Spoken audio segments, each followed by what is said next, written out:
Bob Coggin, from Charleston, South Carolina, is a veteran of the Vietnam War and was a U.S. Navy SEAL frogman. In December 1968, Coggin was on the team assigned to recover the Apollo 8 spacecraft. It was the duty of Navy SEAL frogmen to jump down into the ocean, attach flotation devices to the spacecraft, and see to it that both the spacecraft and its crew would arrive safely on board the U.S.S. Yorktown.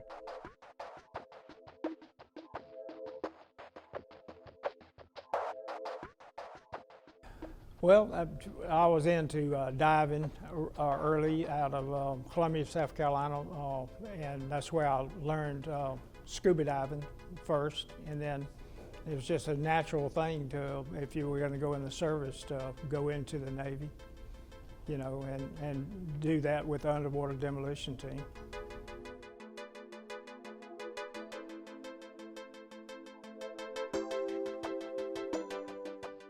I was on a U.S. Home, a destroyer, for about 5 or 6 months. And then when I came back into San Diego, I was able to, because of my hearing, to get into the teams, the underwater demolition team, and try that out. And that was about 20 weeks. And made it through that, Hell Week and everything.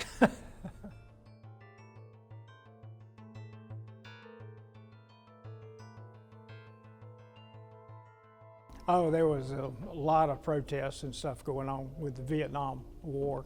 And you know, when you were overseas, you didn't hear that much about it, you know, until you got back. And then it was kind of a real hard time for this country, really.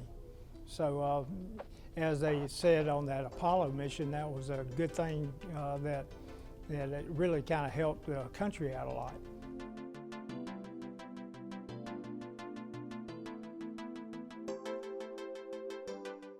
Well, I think it was very important. I mean, that's everybody kind of had something else that they could think about, you know, other than what was going on with all the riots and things like that. So.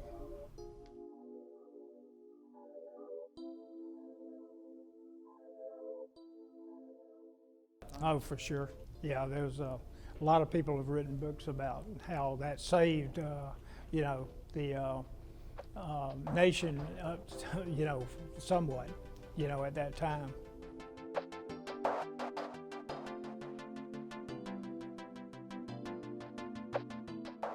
Well, we just got back from Vietnam, and then first thing you know, it was our turn on the West Coast to pick up the Apollo mission. It was every other East Coast, West Coast, back and forth like that, and so it was our time to do the training for it, which was about 5 weeks of training, maybe 3 in Coronado and on the West Coast, and then we went to Hawaii for 3 weeks on the Yorktown, and we were training at night because it was going to be a night landing, and you know, we were ready for it. I mean, you know, we were ready to do something other than train.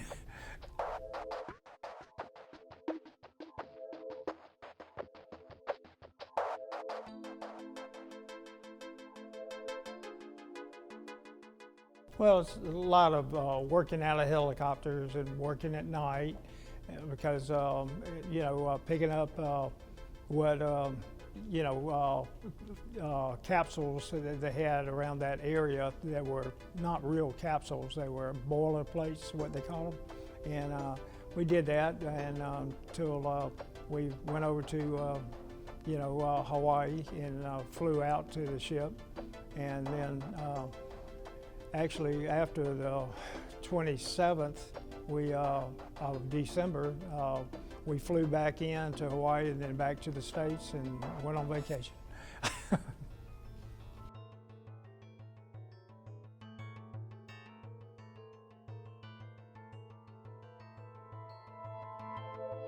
Yeah, we were up in the helicopter at about 2 o'clock in the morning, and over the Yorktown, and I guess that's what you're asking me. But waiting to see if we were going to be the ones that were in the right place or not to pick them up. So that day came, and the pilot, we were sitting up there at like 6,000 feet, and the pilot, he gave us a thumbs up, that we were going to be the ones that were going to pick up the Apollo.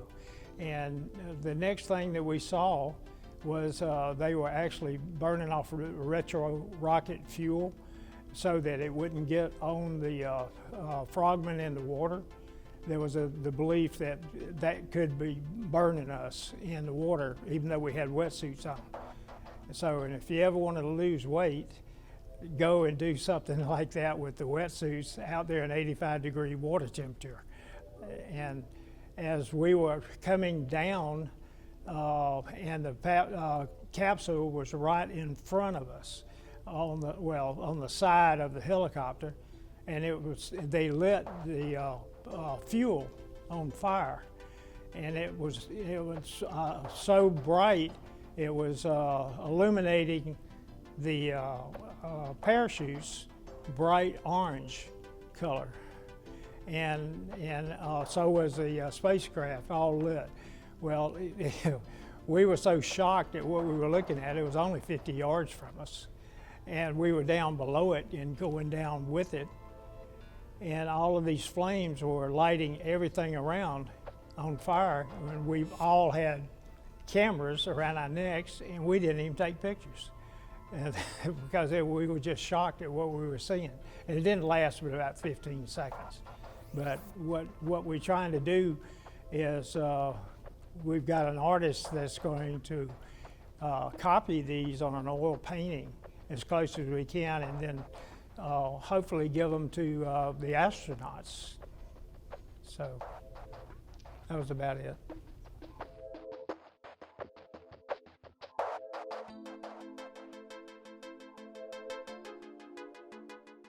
Well, it's hard to imagine, and we were that close to it, and then dropping down with it.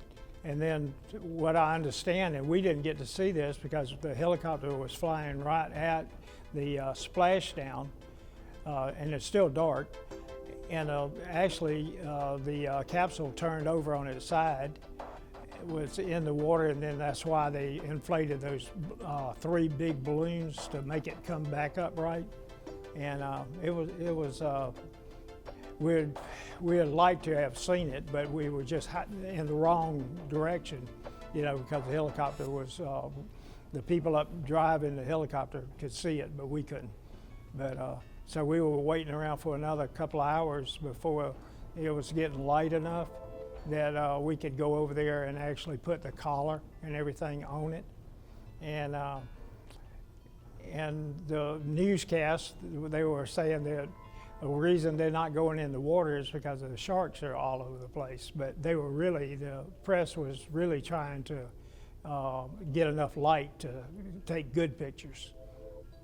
And that's what, what we didn't know until later, what was going on exactly. And then it went through the same maneuvers that we always did in practice. So everything worked out good.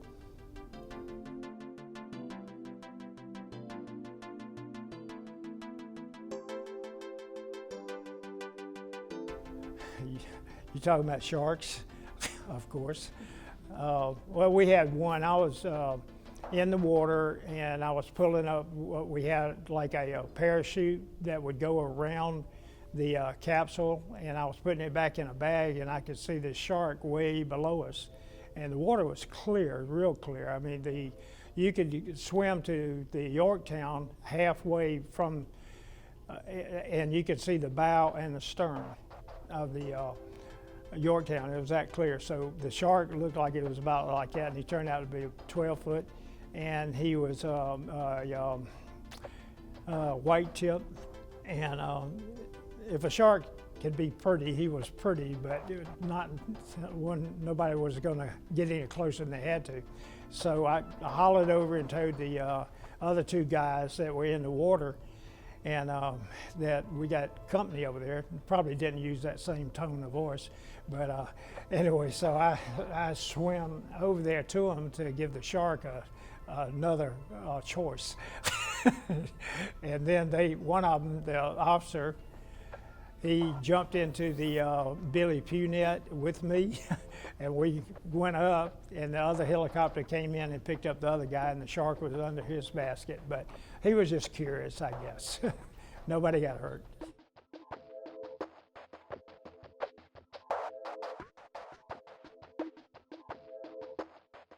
Oh yeah, it's probably in the books that it's probably the most,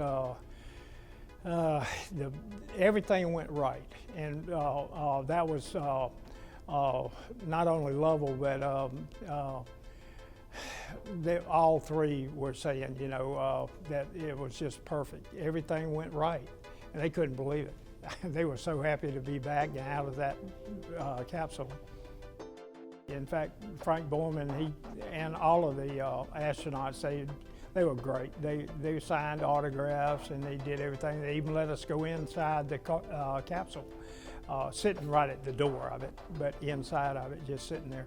But they were as happy as you could imagine. You know, they just couldn't understand how in the world nothing went wrong. So that was quite a feat.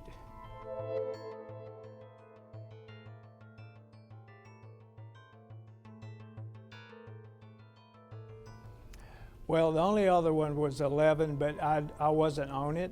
We were practicing with the other team members that were going to cover it.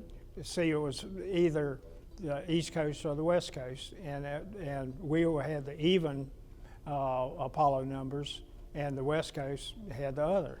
You know, so it was that's how they did it. So I mean, nobody did 2 in a row, kind of thing.